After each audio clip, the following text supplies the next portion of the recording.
예배 자리로 나오신 성도님들을 주님의 이름으로 환영합니다. 다 함께 자리에 일어나 찬양하며 하나님께 나아가도록 하겠습니다.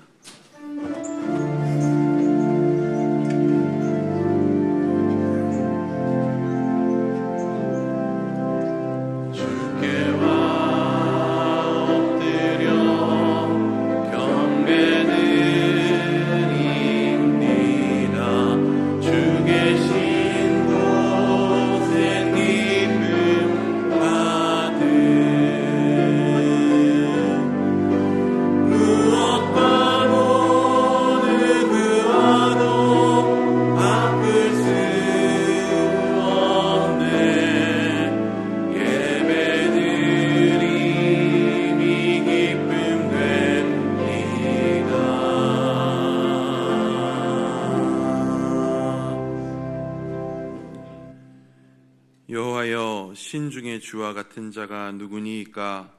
주와 같이 거룩함으로 영광스러우며 찬송할 만한 위엄이 있으며 기이한 일을 행하는 자가 누구니이까? 주의 인자하심으로 주께서 구속하신 백성을 인도하시되 주의 힘으로 그들을 주의 거룩한 처소에 들어가게 하시나이다. 우주 만물을 다스리시며 인생의 생사화복을 주관하시는 하나님 아버지, 오늘은 2024년도를 마무리하는 마지막 주일입니다. 너무나도 빠르게 지나간 1년을 되돌아보면서 주님의 목전에는 1000년이 지나간 어제 같으며 밤의 한순간 같을 뿐이라는 말씀을 기억합니다. 지난 한 해가 눈 깜짝할 사이에 지나간 것과 같이 저희의 일생도 일식간에 다할 것임을 깨닫습니다. 하나님께서 정하신 크고 위험하신 섭리 앞에서 더욱 겸손하고 경건한 마음이 되어 드리는 송년주일 예배 받아 주옵소서. 예수 그리스도의 이름으로 기원하옵나이다. 아멘. 찬송가 31장으로 함께 찬양하시겠습니다.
찬양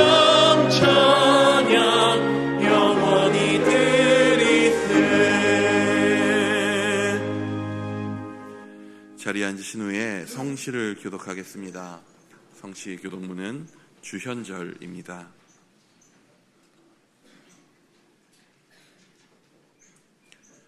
내가 전심으로 주께 감사하며 내가 주의 성전을 향하여 예배하며 주의 인자하심과 성실하심으로 말미암아 주의 이름에 감사하오리니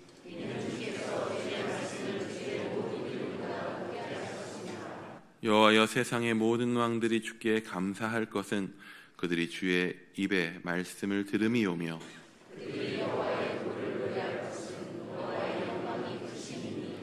여호와께서는 높이 계셔도 낮은 자를 굽어 살피시며 멀리서도 교만한 자를 아심이니이다.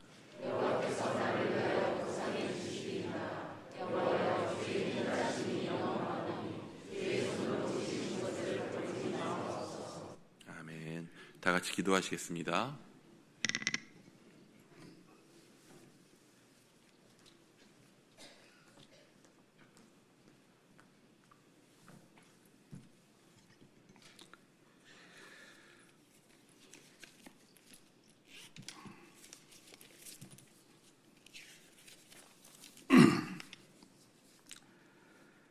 자비롭고 은혜가 풍성하신 하나님 아버지, 영광과 존귀를 받으시기에 합당하신 주님께 이 시간 찬양과 감사를 올려드립니다.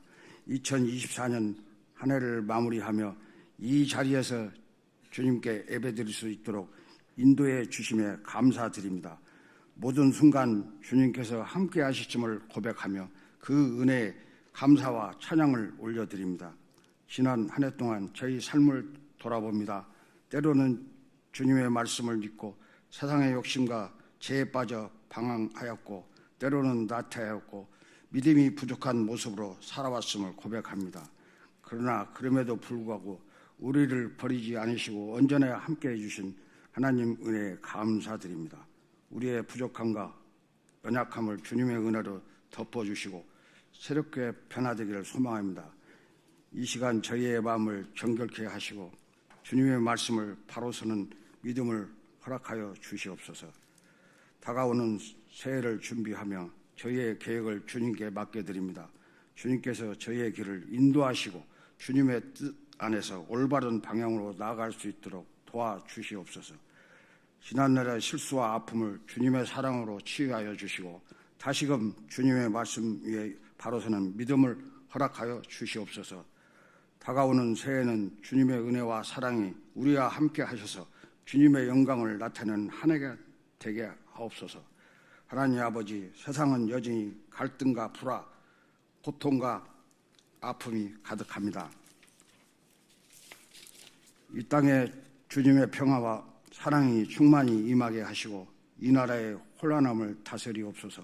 이 나라가 더 이상 분열과 갈등 속에 머물지 않고 하나님의 뜻 안에서 화합과 평화를 이루어갈 수 있도록 인도하여 주시옵소서.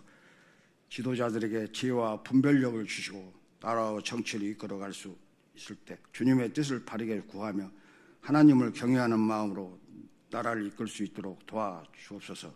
그리하여 이 나라가 다시금 일어나 정의롭고 평화로운 나라가 세워질 수 있도록 은혜를 베풀어 주시고 하나님의 뜻이 이루어지기를 기도합니다. 하나님 아버지, 우리 교회를 위하여 기도드립니다. 주님의 몸된 교회를 이곳에 세우시고 지금까지 인도하여 주신 하나님께 찬양과 영광을 올려드립니다. 우리 교회가 믿음 안에서 성장하고 주님의 사랑과 진리를 이웃과 세상에 전하는 빛과 소금의 역할을 지난 30년간 감당하게 하심을 감사드립니다. 구영철 목사님과 더불어 믿음의 공동체가 서로 사랑하며 섬김으로 하나 되게 하심도 감사드립니다. 앞으로 30년을 위한 2대 목사 청빙을 위한 과정이 있습니다. 청빙의 모든 절차가 하나님의 기쁘신 뜻을 따라 순적하게 진행하게 하시고 오직 성령의 능력 안에서 하나님의 인도하심을 믿으며 기도와 감사로 진행되게 하시며 청빙위원들이 하나님의 지혜와 명철로 모든 절차를 겸손하게 감당하게 하시어 청빙 과정을 공정하고 투명하게 운영하며 하나님의 기쁘신 뜻을 이루어 드릴 수 있게 하옵소서. 오늘 말씀을 전하시는 구영철 유임 목사님께 성령의 기름 부음을 허락하시고 선포되는 말씀이 우리의 마음을 새롭게 하고 변화시키는 능력의 말씀이 되게 하옵소서. 이 시간 온 마음을 다해 찬양으로 헌신하는 시온 찬양대 찬양을 축복하사 향기로운 산 제물이 되게 하여 주셔서 주님께 기쁨이 되게 하시고 예배하는 모든 이들에게 하늘의 평안과 은혜를 내려 주옵소서. 이 모든 말씀 우리를 구원하신 예수 그리스도의 이름으로 기도드립니다. 아멘.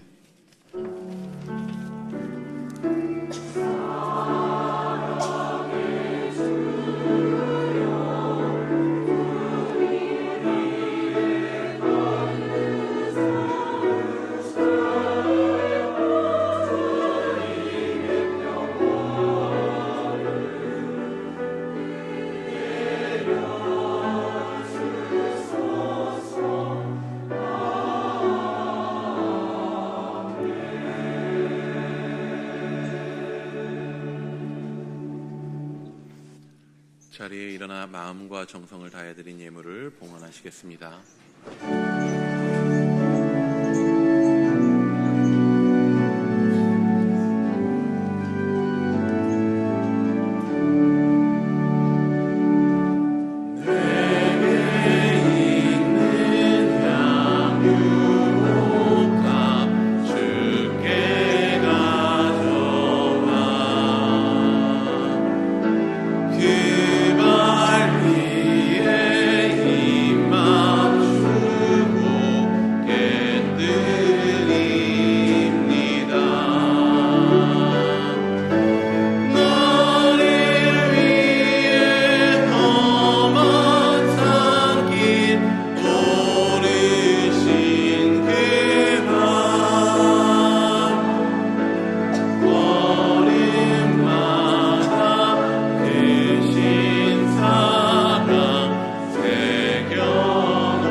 마지막까지 우리와 함께 하시는 하나님, 믿음과 소망으로 시작한 2024년 어느새 마지막 주일 예배로 하나님께 나아갑니다. 주님께서는 언제나 저희에게 신실하셨습니다. 광야에서 이스라엘 백성들이 줄이지 않고 그 신이 헤어지지 않았던 것처럼 주님의 돌보심으로 우리가 살아가고 있습니다. 세계적인 어려움 속에서도 줄이지 않았고 삶을 보존했으며 또한 이 자리에 예배자로 있습니다. 이 모든 것이 주님의 은혜임을 고백합니다.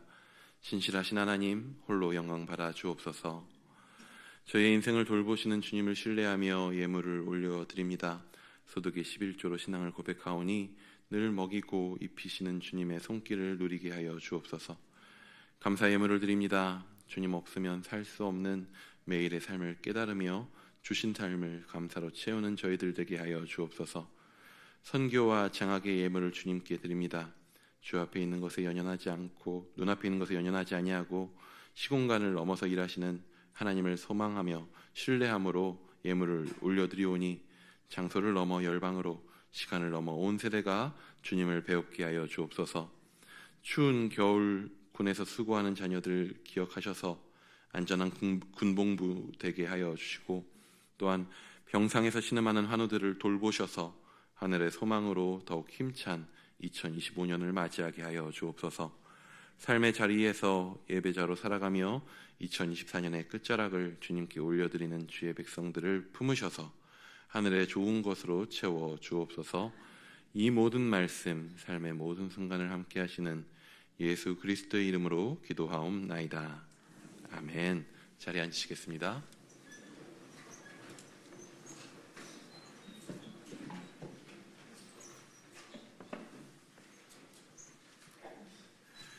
교역자 사임 인사가 있겠습니다.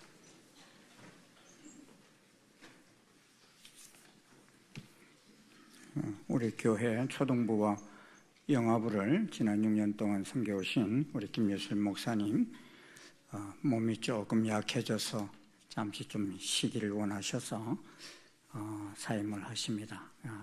다시 잘 회복되어서 또 더 귀하게 쓰임을 받으실 수 있으리라 믿습니다. 작년부터 좀 쉬게 해달라고 그랬는데 그러지를 못했어요. 목사 안수 주고 이렇게 쉬게 해드리려고 좀 늦췄는데 다시 잘 되어서 하나님 위해서 또 귀하게 쓰임 받으실 수 있도록 여러분 기도해 주시길 바라고, 수고해 주셨습니다. 감사합니다 하는 마음으로 우리 힘차게 한번 박수하겠습니다.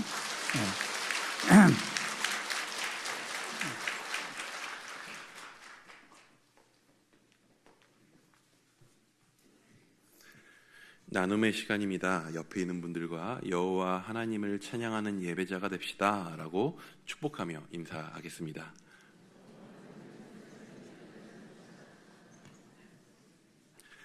교회 소식을 나누겠습니다. 주보 사면을 참고해 주시고 앞에 화면을 참고해 주시기 바랍니다.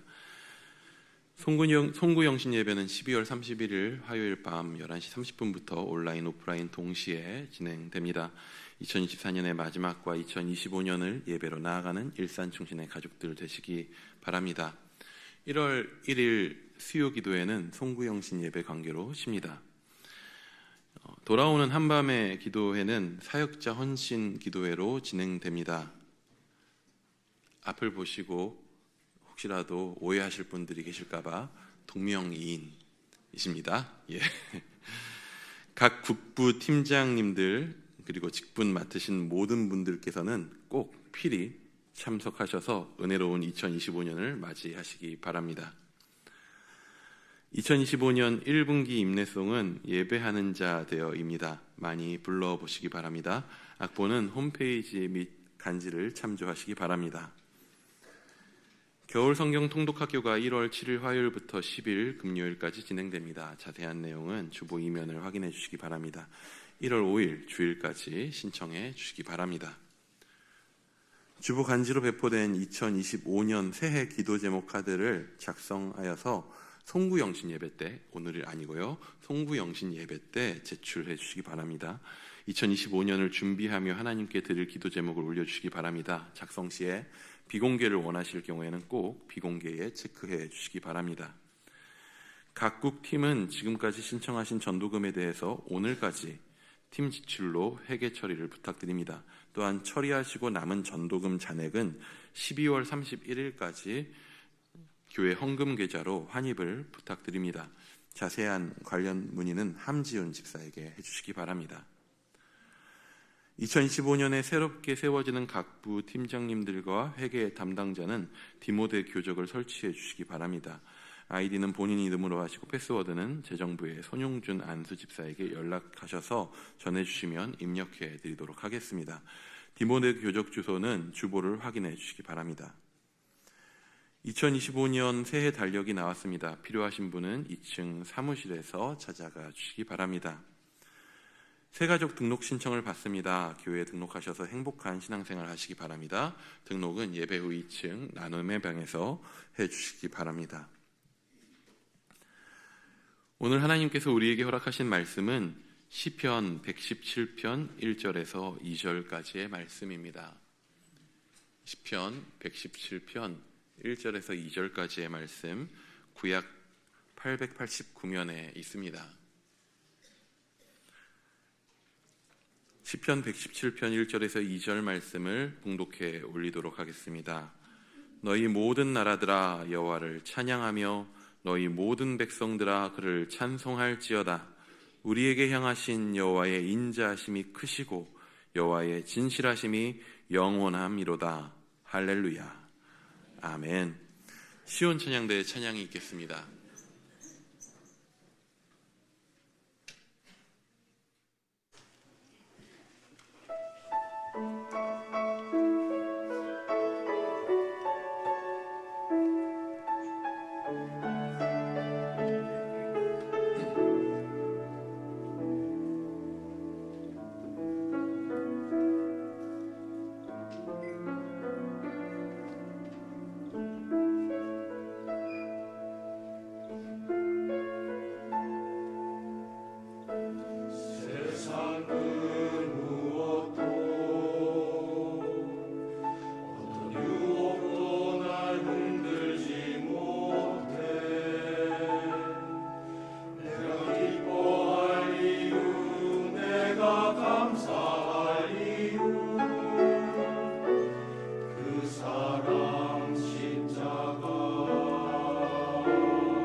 여호와를 찬양하라라는 제목으로 하나님 말씀 선포될 때 많은 은혜 받으시기 바랍니다.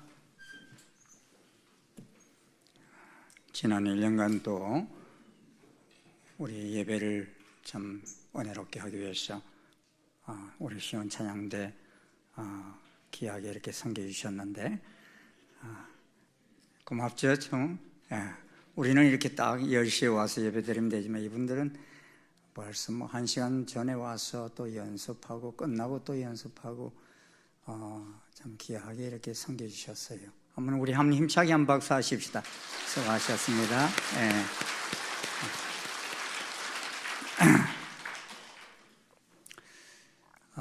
지난주에 우리가 시편 속에 있는 메시아 예언시를 보았습니다. 그래서 시편 22편에는 고난받으시는 메시아를 보았고, 또 지난주 본문이 몇 편이었는가 기억나세요? 시편 110편. 네, 시편 110편을 통해서 시온으로 다시 오실 메시아를 돌아봤죠. 사실 사람들은 이 성경 66권 가운데 이 시편 말씀을 그렇게 비중 있게 대하지를 않습니다. 뭔가 이 여호수아서나 이런 것처럼 좀 스토리가 있고 이러면은 오랫도록 기억이 남을 텐데 그렇지는 않다 보니까 내용이 잘 기억이 안 나는 이런 경우들도 많아요. 하지만 이 시편 가운데는 아주 특별한 내용으로 구성된 시들이 많이 있습니다. 또 시편 구성 자체가 이 성경 66권 가운데 가장 분량이 많아요. 그래서 시편의 예로 몇 편까지 되어 있는 줄 아시나요? 150편. 예, 150편까지 되어 있는데 이렇게 장수도 제일 많을 뿐만 아니라 또 제일 한 장이 긴 말씀도 시편에 있어요. 그게 몇 편이? 119편이에요. 119편인데 그런가 하면은 한 장이 제일 짧은 분량으로 되어 있는 장도 시편에 있어요. 어디일 것 같아요? 오늘 읽은 117편이에요. 117편은 두 절로 이렇게 한 장을 이루고 있어요. 그런데 이 가장 짧은 이 두 줄로밖에 구성이 되어 있지 않다 보니까 이 두 절의 짧은 말씀 속에 뭔 선한 말씀이 있을까? 이런 생각이 드는 경우들이 있습니다. 또 읽어봐도 그 말씀이 뭐 그렇게 대단한 말씀인가 이렇게 여겨지기도 합니다. 그런데 이 두 절 말씀을 자세히 묵상해 보면 우리에게 주시는 큰 은혜의 축복이 담겨져 있음을 발견할 수 있습니다. 그래서 학자들 가운데는 이 시편에서 가장 짧은 시인 이 시편 117편을 시편에 존재하는 가장 장엄한 시다 이렇게 표현하고 있어요. 예? 가장 장엄한 시다 그랬어요. 1절 한번 읽어보시겠습니다. 시작. 너희 모든 백성들아 여호와를 찬양하며 너희 모든 백성들아 그를 찬송할지어다. 이렇게 읽으니까 사실은 그렇게 장엄하게 안 느껴져요. 너희 모든 백성들아 여호와를 찬양하며 너희 모든 백성들아 그를 찬송할지어다. 예. 그 뭔가가 좀 다른 것 같죠. 예? 그러니까 이게 우리가요 그냥 눈으로 쏙 읽는 거 하고 정말 이 시를 쓴 분의 그 감성을 다 넣어서 시를 읽는 거 하고 달라요. 이 말씀이 뭐냐? 이 이스라엘 백성들은 세상에 존재하는 수많은 나라들과 세상에 존재하는 수많은 이방 백성들을 향하여 외치는 외침입니다. 너희 모든 나라들아, 너희 모든 백성들아, 여호와를 찬양하라. 근데 이방의 나라들과 이방 백성들이 여호와를 찬송하고 찬양할 이유가 무엇입니까? 이방 나라들은 자기들이 섬기는 자기들의 우상들을 찬송합니다. 그렇잖아요. 그런데 시편 저자는 세상에 존재하는 모든 나라들과 모든 백성들에게 그들이 섬기는 우상이 아닌 여호와 하나님을 찬송하라고 외치고 있는 것입니다. 그 이유가 무엇입니까? 바로 2절에 나옵니다. 같이 읽겠습니다. 시작. 우리를 하신 여호와의 인자심이 크시고 여호와의 진실하심이 영원함이로다. 할렐루야. 사실 이 말씀도 딱 읽다 보면 뭐 주장이 앞뒤가 안 맞는 것 같은 느낌이 듭니다. 앞뒤가 맞으려면 우리에게 향하신 여호와의 인자하심이라고 고백할 것이 아니라 너희에게 향하신 여호와의 인자하심이라고 고백해야 맞을 것 같아요. 근데 여호와 하나님께서 너희에게 행하신 놀라운 일이 있으니 여호와를 찬양하라 해야 내용이 맞을 것 같아요. 그런데 오늘 시편의 저자는 우리에게, 즉 이 고백을 하고 있는 이스라엘을 향하신 여호와의 인자하심이 크시고 여호와의 진실하심이 영원하니 너희 모든 나라들과 백성들은 여호와를 찬양하라 말하고 있습니다. 이게 무슨 의미입니까? 이는 여호와의 인자하심과 진실하심을 누리고 살아온 이스라엘이 이제 세상을 섬기겠다, 이런 의미입니다. 우리가 우리만이 하나님의 택하신 백성이라는 이런 선민의식을 버리고 우리가 믿는 여호와 하나님을 세상에 전하며 만민의 복의 근원이 될 것을 선포하고 있는 말씀입니다. 그 이유가 무엇입니까? 여호와 하나님께서 우리에게, 이스라엘에게 행하신 인자하심과 진실하심이 크고 놀랍기 때문인 것입니다. 자, 오늘의 시편은 이스라엘 백성들이 자기 사명을 다시 한번 되뇌이며 다짐하는 고백입니다. 그래서 오늘 이 시편을요, 선교시다 이렇게 분류하기도 합니다. 또한 이 고백 속에는 모든 나라 모든 백성이 주를 찬양하는 시기가 종말의 때에 이루어지기에 종말시다 이렇게 정의하기도 합니다. 사실 예수님께서 이 땅에 구원자로 오셔서 십자가에 달리시고 또 3일 만에 부활하셨는데 승천하시기 전에 마지막으로 제자들에게 부탁하신 말씀이 뭡니까? 마태복음 28장 유명한 말씀이죠. 우리 한번 같이 읽어보시겠습니다. 예수께서 나와 말씀하여 이르시되 하늘과 땅의 모든 권세를 내게 주셨으니 그러므로 너희는 가서 모든 민족을 제자로 삼아 아버지와 아들과 성령의 이름으로 세례를 베풀고 내가 너희에게 분부한 모든 것을 가르쳐 지키게 하라. 볼지어다 내가 세상 끝날까지 너희와 항상 함께 있으리라 하시니라. 우리는 이 말씀을 예수님이 부여하신 대사명이다 이렇게 말하죠. 그런데 이때 이 말씀을 들은 너희가 누굽니까? 너희에게 그랬는데 제자들. 그 말씀 28장 1절에 이렇게 보면은 이 말씀 들은 사람들이 다 예수님의 제자들이에요. 그런데 예수님의 제자들이 여러분 어느 나라 사람들이에요? 이스라엘 백성들, 유대인들이. 이들에게 뭐 하라고 그랬어요? 너희들 유대인들만 잘 믿게 해라 그랬어요? 아니에요. 가서 모든 민족을 제자로 삼으라. 할렐루야. 이는 다시 말하면 이 시편 117편 1절의 고백대로 너희 모든 나라들이 여호와를 찬양하며 너희 모든 백성들이 그를 찬송할지어다를 성취하게 하라 이 말씀인 것입니다. 택함받은 백성들이 가서 모든 민족을 제자 삼기 전에는 모든 나라 모든 백성들이 여호와를 찬양할 수가 없어요. 왜냐하면 모든 민족들이 여호와 하나님을 알지 못하기 때문입니다. 그러므로 하나님께서 이스라엘을 택하신 것은 이 하나님 여호와를 먼저 경험하게 하여서 모든 민족 모든 백성들이 하나님을 만나 하나님을 찬송하게 하려는 놀라운 계획을 가지고서 택하여 이스라엘을 부르신 것입니다. 그런데 이스라엘은 택함 받았다는 사실은 잊지 않는데 모든 나라들이 여호와를 찬양하며 모든 백성들이 여호와를 찬송하게 해야 할 민족적인 사명을 잊어버리는 거예요. 자꾸만. 그래서 자꾸만 우리만 구원받으면 되는 것처럼 이렇게 생각하는 거 있잖아요. 우리가 누구를 찬양하고 경배하는 데는 다 이유가 있습니다.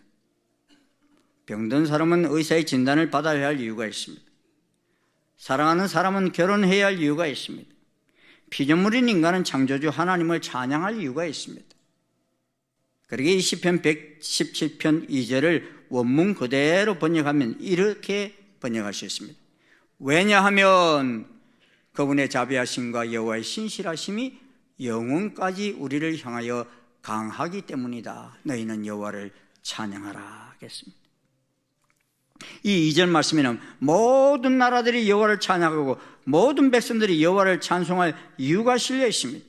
여호와 하나님의 인자하심과 여호와 하나님의 신실하심이 영원까지 이르기에, 누구에게? 이스라엘 백성들에게 그동안 이르기에, 그러기에 우리가 이 모든 민족들이 찬양케 하도록 이 귀한 사명을 이루며 살아가야 한다. 이 고백인 것입니다. 영국의 조지 보드 목사님께서는 하나님의 인자하심에 대해서 이렇게 설명합니다. 하나님의 영광스러운 완전성을 논의함에 있어 그분의 인자하심을 빠뜨려서는 결코 안 된다. 그것은 그분의 자비, 은혜, 오래 참으심, 진리, 풍성하심을 포함한다. 인자하심을 따라 비참한 처지에 있는 자를 구원하실 때 그것은 자비이다.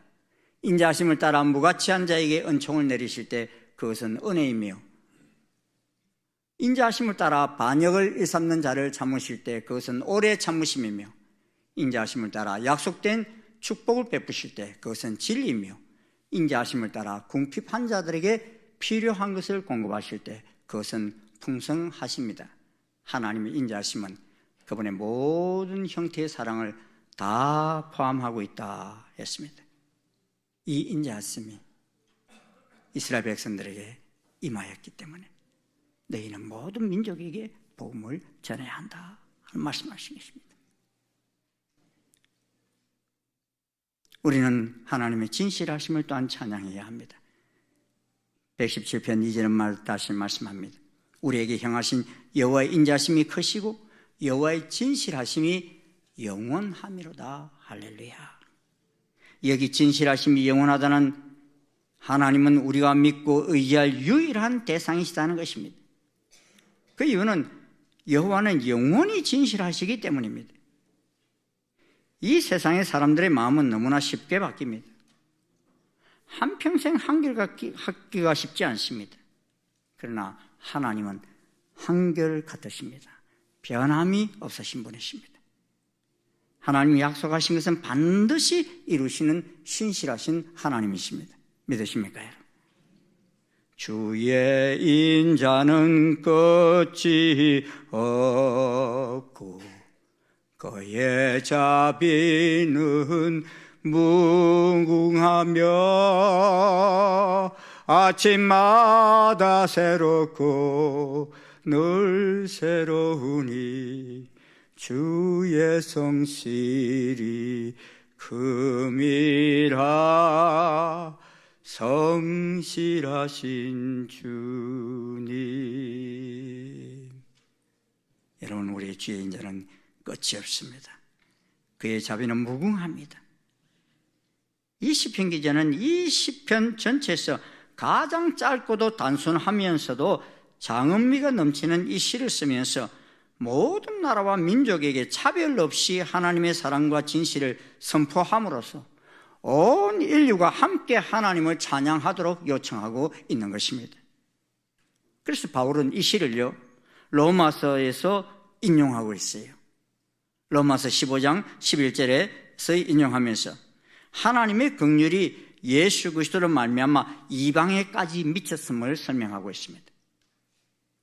바울이 이 시를 로마에 있는 교회에 편지하면서 인용했고, 또 바울 자신이 스스로 이방인의 사도로 부름받기를 즐거워한 것은 이 시편 117편의 말씀의 의미를 너무나 잘 이해하고 있었기 때문에 그리했습니다. 많은 사람들이 이 땅에 태어나서 내가 어디서 와서 무엇 때문에 살며 어디로 가는가라는 인생의 3대 질문에 답하지 못하고 목적도 없이 방향도 없이 바람 부는 대로 물결 치는 대로 살아가는 사람들이 있습니다. 돈을 많이 벌면 행복하겠거니 하고 열심히 돈을 벌어보지만 돈과 함께 근심이 많이 쌓이고 마음의 염려, 걱정으로 인해서 편하게 잠을 자지를 못합니다. 세상의 권력을 잡으면 행복할 줄 알았지만 열흘 붉은 꽃이 없고 10년간은 권세가 없다고 정권이 바뀌면 모든 것이 무너지면서 그 절망에 처하는 사람들을 우리가 지금 보고 있지 않습니까? 우리는 왜 존재합니까? 우리의 존재의 이유를 분명히 알 수 있는 길은 단 하나밖에 없습니다. 우리를 지으시고 다스리시는 하나님 말씀 앞으로 나아가는 것입니다. 바울이 이 하나님 말씀을 깨달았고 또 예수님께서 제자들에게 하신 말씀이 이 시편 117편 말씀의 성취를 촉구하는 말씀임을 깨닫고서 철저하게 유대교에 빠져있던 그가 자신은 이방인의 사도라고 고백하며 열방을 향하여 나아갔던 것입니다. 바울의 1차, 2차, 3차 선교여행 지도를 보십시오. 예루살렘을 출발하지만 예루살렘과 온 유다와 사마리아에 머물러 있지 않습니다. 열방을 향하여 나아갔습니다. 땅끝까지 나아갔습니다. 처음에는 이 하나님의 원대한 계획을 깨닫지 못하여서 예수님을 구세주로 믿는 이들을 잡아들이기 위해 다메섹까지 갔던 사울이었습니다. 하지만 다메섹 도상에서 부활하신 예수님을 만나고서는 예수님이 누구신지를 깨달았고 또 자기 민족을 향하신 원대한 하나님의 계획이 무엇인지를 깨달았던 것입니다. 그래서 그는 마지막 순교하는 그날까지 땅끝까지 이방인을 향하여 달려갔던 것입니다. 우리 인생의 목적에 대해서 이사야 43장 21절에 이렇게 말씀합니다. 이 백성은 내가 나를 위하여 지었나니 나를 찬송하게 하려 함이니라. 아멘. 하나님께서 하나님의 영광을 찬송하게 하기 위해서 우리를 창조하셨습니다. 인생의 존재 목적은 하나님께 영광을 돌리며 하나님을 찬양하는 것입니다.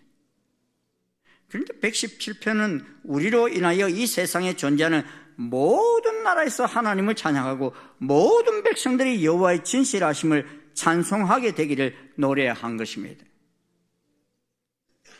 이것이 우리를 향하신 하나님 뜻이요 우리를 부르신 하나님 뜻이기 때문입니다. 우리가 하나님을 찬양하여 하나님께 영광을 돌리며 이 땅에서 하나님의 귀한 뜻을 이루어가는 것이 우리 인생의 본분이요 세상 모든 민족이 주님을 찬양하게 하는 것이 먼저 택함받은 백성의 인생의 목적입니다. 우리가 이 세상에서 많은 것을 누리고 살다가 세상을 떠날 때 다 두고 갑니다. 집도 두고 가고 자동차도 두고 가고 좋은 옷도 두고 가고 가족도 다 두고 갑니다. 그런데요 가지고 가는 게 딱 하나 있어요. 천국까지 가지고 가는 게 뭔지 아세요?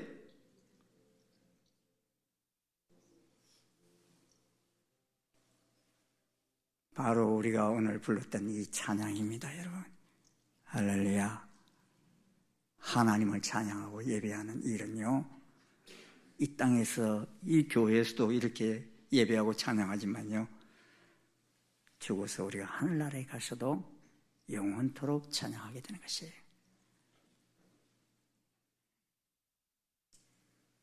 그래서 우리 일생일 때 다 가도록 넘치는 감사와 찬양을 드리는 삶을 살아야 되는 것입니다. 왜? 여기서 많이 불러본 사람은 이 천국 가서 문화 충격을 안 받을 텐데 여기서 예배 드리고 찬양하는 건 너무 싫어하다가 천국 가면 아마 엄청난 문화 충격을 받을 것 같아. 그렇지 않겠어요? 그래서 하나님께서 이 땅에서도 찬양할 때 주님 복을 내려주셔요. 찬양할 때 하나님 은혜가 넘치게 하십니다. 여호와 이름을 찬양할 때 그 땅이 하나님 다스리는 땅이 되고 그런 가정이 되어집니다. 여호와 이름을 찬양할 때 우울하던 마음이 기쁨이 넘치게 되고 찬양할 때 절망이 떠나가고 우리 삶 속에 희망이 다가옵니다. 찬양할 때 문제가 해결되고 기적이 다가오는 것입니다. 여러분 바울과 실라가 복음 전하다가 이방 땅 여러 곳을 다니다가 빌립보에 이르렀어요. 그런데 그곳에서 복음을 전하는데 그 계속 가는 길에 보면 귀신 들린 아이에게 그 귀신 들린 아이가 자꾸만 뭐라고 그래요. 바울 보고. 그래서 그 귀신을 쫓아내버렸어요. 그랬더만 이 아이가요 점을 치던 아이였는데 더 이상 점을 쳐서 돈을 못 버는 거예요. 이러다 보니까 이 주인이 이 아이의 점치는 일로 돈을 벌었다가 돈을 못 벌게 되니까 바울과 실라를 고발을 해요. 그래서 바울 실라가 감옥에 갇히게 되고 또 매를 맞고 깊은 감옥에 이렇게 갇히는 그런 일이 생겨납니다. 여러분 복음 전하다가 이런 또 좋은 일, 귀신 쫓아내는 건 여러분 좋은 일이 아니에요. 좋은 일이잖아요. 근데 이렇게 좋은 일을 하다가 이렇게 당하니 우리가 보통 사람 같으면은 하나님, 내가 주일 일을 하는데 왜 이런 일을 당해야 합니까? 아니 내게 상급을 못 주실 만정 왜 이렇게 매를 맞고 감옥에 던져지도록 내어버려 두십니까? 이런 마음이 막 솟아오지 않겠어요? 그런데 바울과 실라는 믿음의 사람이었어요. 주님의 일을 하다가 핍박당하고 억울한 일을 당하지만 이 일 가운데서도 하나님이 하시고자 하시는 계획이 있으실 것이다 하는 마음을 가지고 섭섭해하지도 않고 원망불평하지도 않고 도리어 그런 상황 속에서 기도하며 찬양을 해요. 사도행전 16장 25절에 이렇게 말합니다. 함께 읽겠습니다. 시작. 한밤중에 바울과 실라가 기도하고 하나님을 찬송하며 죄수들이 듣더라. 여러분이 한밤중이라는 게 상황이 모든 것이 정말 좋지 않는 그런 때라는 것을 더 강조하고 있지 않습니까? 죄수들이 다 놀래요. 저들은 누구에게 저렇게 매를 맞고 감옥에 들어와서도 찬송을 부를 수 있단 말인가 하고 말이에요. 그 기도와 찬양을 그런데 하나님께서 기쁘게 받으셔요. 그 찬양 하나님께 드려질 때 하나님께서 그 절망의 옥토를 흔드십니다. 손과 발에 매인 착고를 다 풀어주십니다. 닫혔던 옥문이 열리게 하셨어요. 감사와 찬양, 절망의 자리를 흔들어 버렸습니다. 기도와 찬양은 우리를 묶었던 모든 결박이 풀어지는 위대한 기적을 가져왔습니다. 그 결과를 그를 지키던 간수가 회개하고 예수 믿고 온 가족이 예수님을 구주로 영접했어. 이로 말미암아서 그곳 이방 땅 빌립보에 교회가 서게 되는 것입니다. 할렐루야. 제가 일산 중심교회를 개척하고 지금 30년째 달려왔는데 이 30년째 달려오면서 귀신 들린 몇몇 성도들이 있었어요.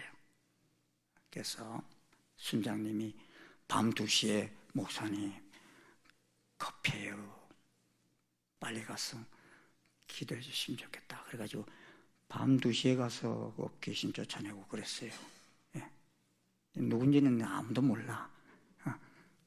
제하고 아내하고 순장님만 갔기 때문에. 근데 뭐 그 이후에도 또 다른 청소년 가운데도 있었고 또 몇몇 이렇게 그런 사건들이 있었는데 그때 그 귀신이 다 쫓겨나고 난 후에 그 성도님이 저한테 그런 말씀을 하시더라고요. 목사님, 그때 목사님이 사도행전 16장 설교를 하셨는데 이 사도행전 16장에 바울이 빌립보에서 귀신 쫓아내던 이거 그때 제가 언제 설교 그거 했는지 제가 어제 이렇게 설교 준비하면서 쭉 설교한 걸 체크해보는 게 2008년 10월에 설교했더라고요. 근데 그 설교할 때 그 말씀이 자기에게는 하나도 안 들렸대. 주일날 와서 설교를 듣는데 왜냐하니까 자기 속에 있던 그 귀신이 그 말씀을 못 듣게 하려고 계속 졸리게 하고 힘들게 했다는 거예요. 그 귀신이 나가고 나서 그 이야기를 나한테 하더라고요. 참 귀신이 귀신같이 알았어. 자기 이야기 하는 줄 알고.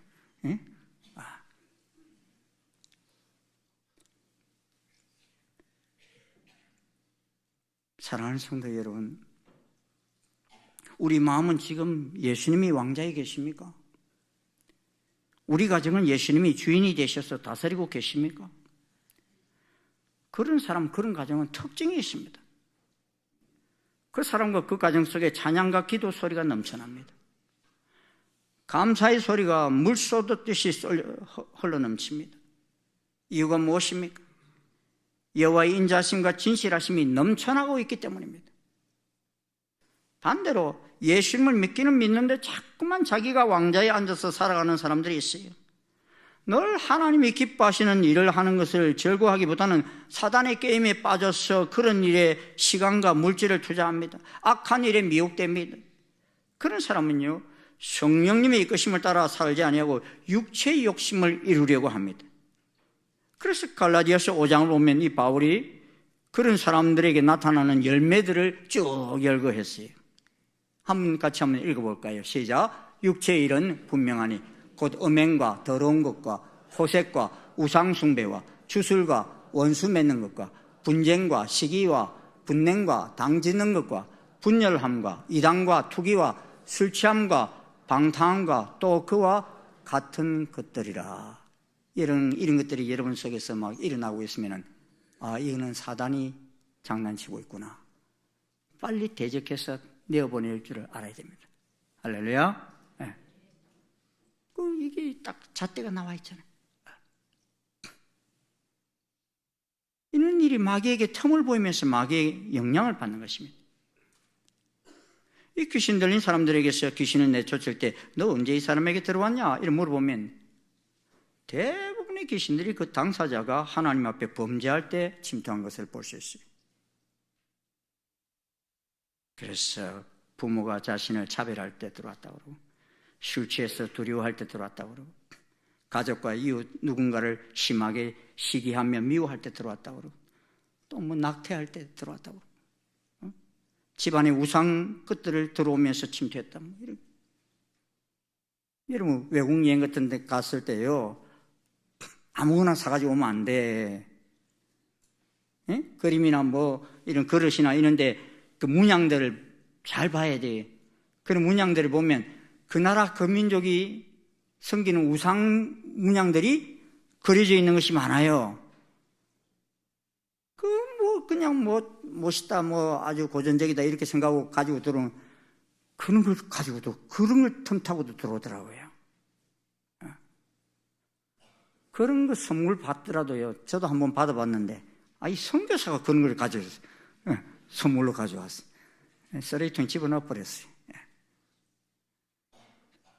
모르는 거예요. 그게 뭔지를.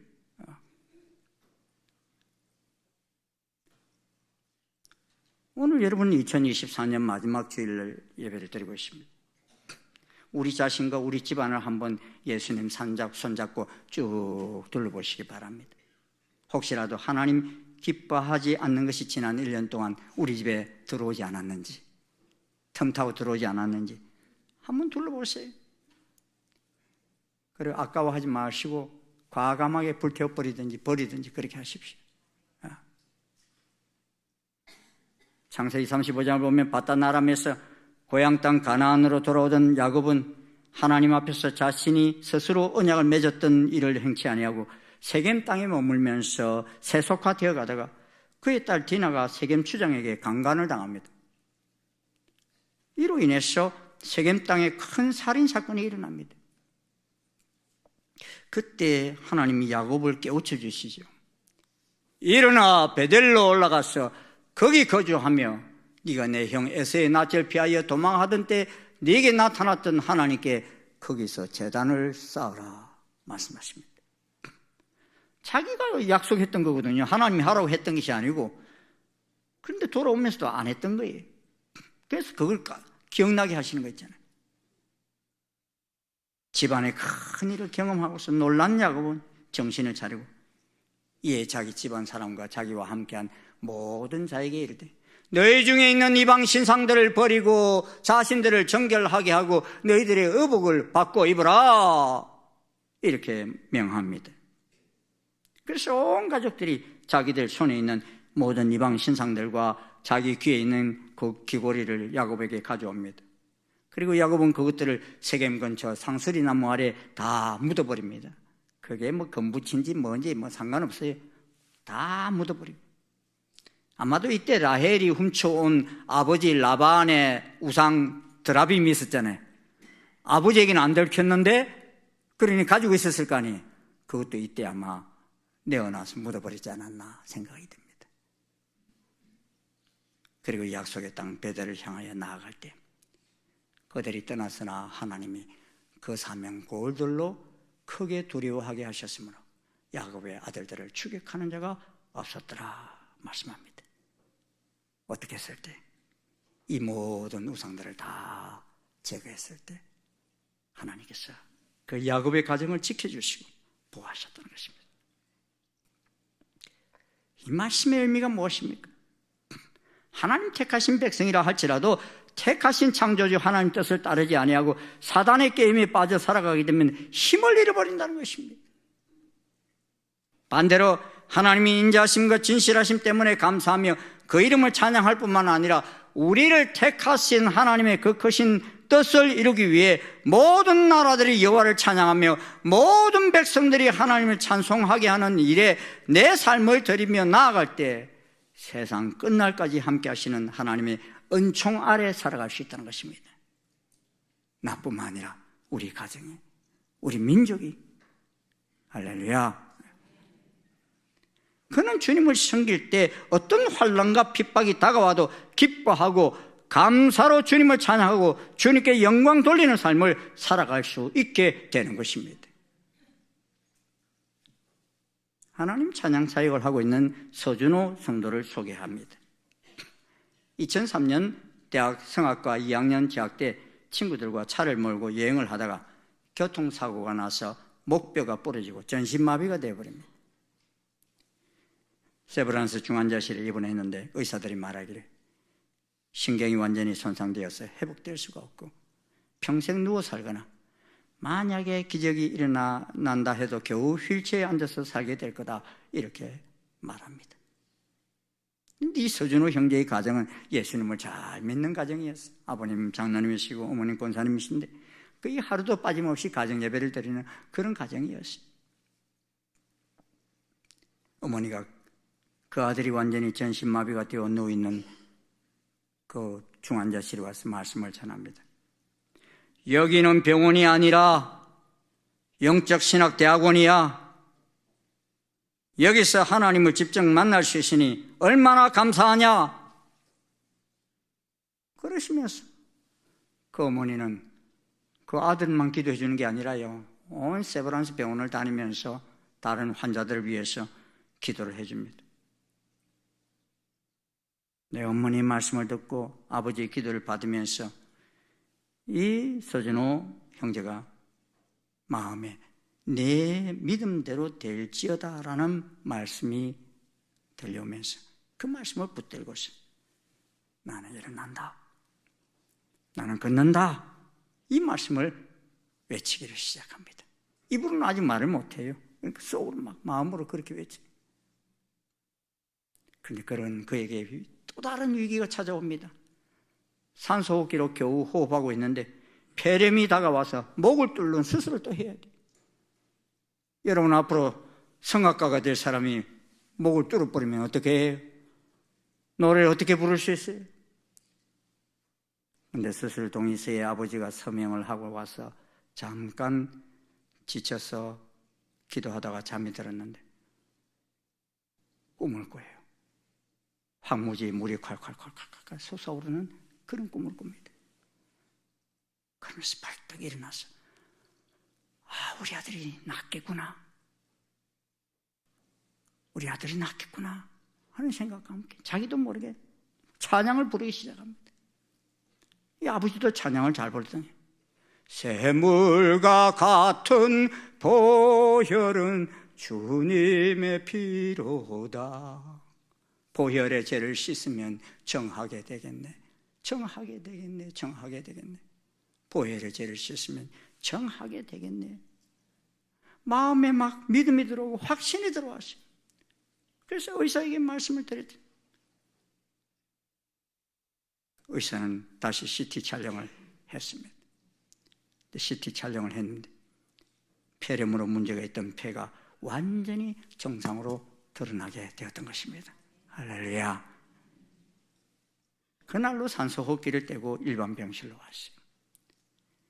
일반 병실에 와서 계속 기적이 일어납니다. 움직이지도 않는 발가락이 움직이기 시작합니다. 나중에는 목소리가 조금씩 나오기 시작해요. 작은 목소리로 말을 할 수 있게 되었을 때 그는 말을 할 수 있게 되죠. 난 찬양해야 되겠어요. 찬양해야 되겠어요. 병원에서 매주일 예배 드리는데 내가 다음 주일날 내가 찬양을 좀 할 수 있게 해주세요 하고 말합니다. 아직 소리도 나지 않는데 일주일 내내 있는 힘을 다해서 나오지 않는 목소리로 내성마비로 전신장애를 앓고 있던 송명희 시인의 나라고 하는 그 가사로 된 찬양을 연습하기 시작했어요. 최덕신 전도사님이 지은 작사 작곡인 곡인데 나 가진 재물 없으나 나 가진 지식 없으나 나 남에게 있는 건강 있지 않으나 나 남이 없는 것 있으니 나 남이 못 본 것 보았고 나 남이 듣지 못한 음성 들었고 나 남이 받지 못한 사랑 받았고 나 남이 모르는 것 깨달았네. 공평하신 하나님이 나 남이 가진 것 나 없지만 공평하신 하나님이 나 남이 없는 것 갖게 하셨네.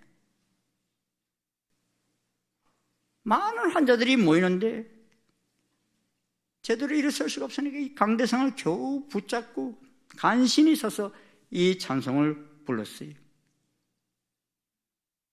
그랬더니 거기 예배 드리러 왔던 모든 환자들이 다 눈물을 흘리면서 예배가 눈물바다가 되어버렸어요. 놀라운 기적이 그 이후로 계속 일어나 100일 만에 휠체어에서 일어나 걷게 되고 6개월 후에 미국 카네기 홀에서 열린 합창단 공연에 특별 출연했어요. 400명의 합창단과 함께 나를 찬양합니다. 그리고 끊임없이 연습에서 사고가 난 뒤 13년 후 2015년 조수미 씨를 배출한 유명 콩쿠르인 중앙 콩쿠르에서 당당히 성악 부분에 1위를 차지합니다. 그의 수상 소식을 중앙일보에 이렇게 제목이 나왔어요. 교통사고로 도레미도 못하던 그가 웃었다. 그리고 목사님 딸과 결혼해가지고 행복한 가정을 이루고 지금도 찬양을 부르고 간증하며 주님의 귀한 사명을 잘 감당하고 있음을 보게 됩니다. 그는 고백합니다. 한번 우리 그 고백을 한번 같이 해봅시다. 시작.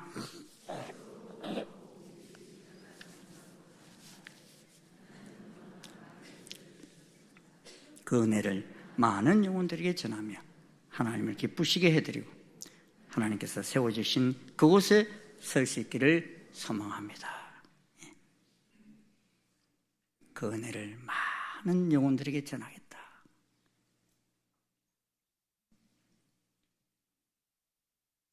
오늘은 2024년 마지막 주일 예배입니다. 그래서 오늘 은퇴하시는 분들이 계십니다.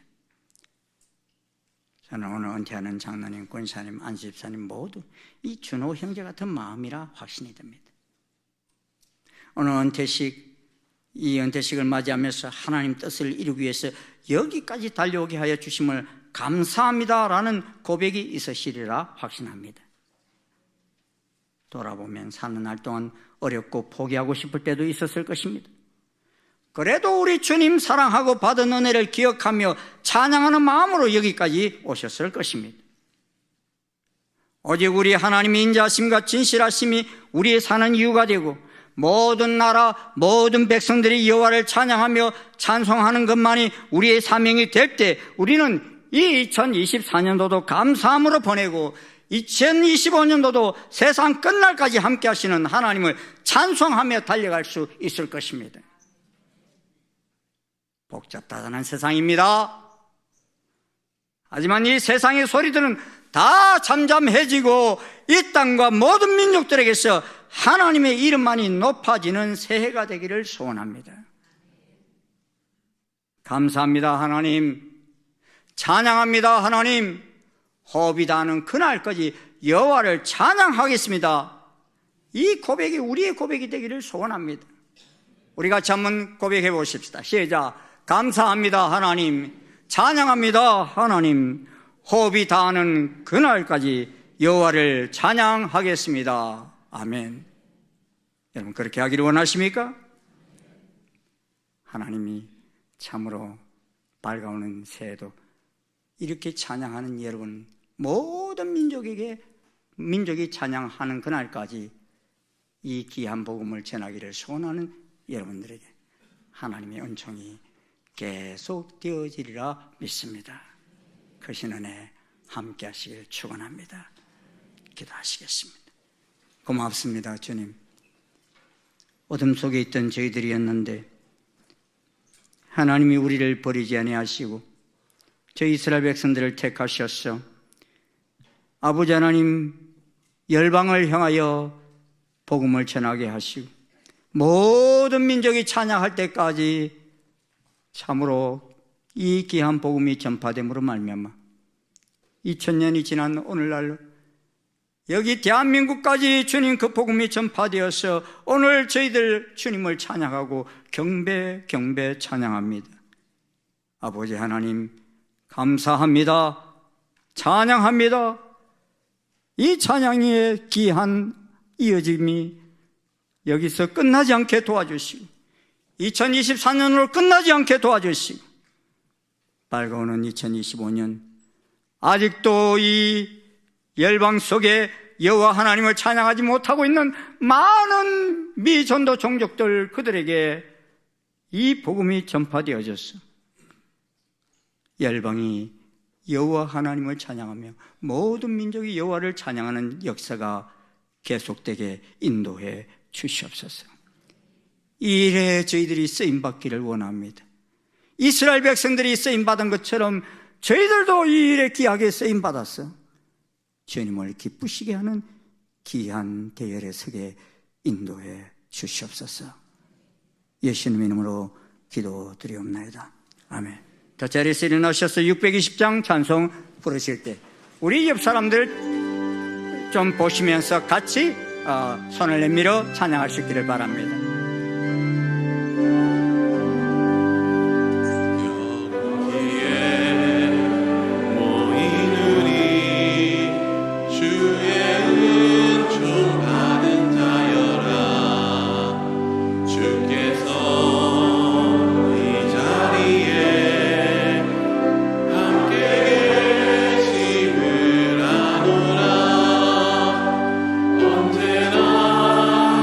주님만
모든 민족으로 제자를 삼으라고 부탁하신 우리 주 예수 그리스도의 한량없으신 은혜와 하나님 아버지의 지극하신 사랑과 성령님의 교통 역사 인도하심이 2024년 여호와 하나님을 찬양하며 경배하며 여호와 하나님을 노래했던 이 모든 주의 종들이 2025년에도 우리와 우리 가정에서 뿐만 아니라 아직도 이 여호와 하나님을 찬양하지 못하는 열방 속에 이 복음이 전파되어지기를 소원하며 나아가는 아버지 모든 주의 종들 머리 위에 그 가정 위에 그 밟는 땅 위에 저 북녘 땅 위에 열방의 정글 속에까지 지금부터 영원토록 함께 하옵시기를 간절히 축원하옵나이다. 아멘.